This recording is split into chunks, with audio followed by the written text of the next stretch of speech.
Hello guys! So for today's video is, itong si patient nag-visit sa clinic para magpa-perform ng diastema closure.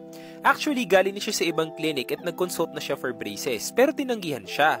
Bakit kaya? Ito yung nakita ng dentist niya sa kanyang panoramic x-ray. Yung red na nakikita ninyong linya is yan na yung level ng bone na meron sa loob ng bibig ni patient. Actually, she is a 26 years old patient na merong severe bone loss or yung tinatawag natin na periodontitis. Okay? Nangyayari ang periodontitis pag sobrang kumapal yung dumi, which is pumasok sa loob ng gilagid at napabayaan, kaya nagkakaroon ng severe bone loss. So, dito tayo sa yellow na to magfo-focus, which is meron na tayo nakikita ritong infection. So, clinically, ito ang itsura niya. Mukha naman siyang okay, pero medyo reddish yung gilagid.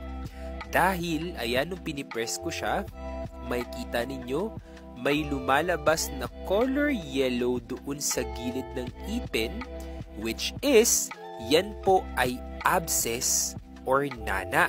Ibig sabihin po, sobrang severe na ng periodontal problem nitong si patient.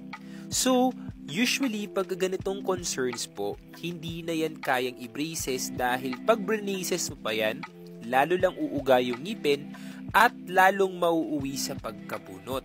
Kaya mga bata, kailangan nating laging kumonsulta sa dentista even na kahit wala tayong nararamdaman para na ma-monitor at na-check yung ating mga ngipin, lalong-lalo na ang ating gum health. Okay po, ingat!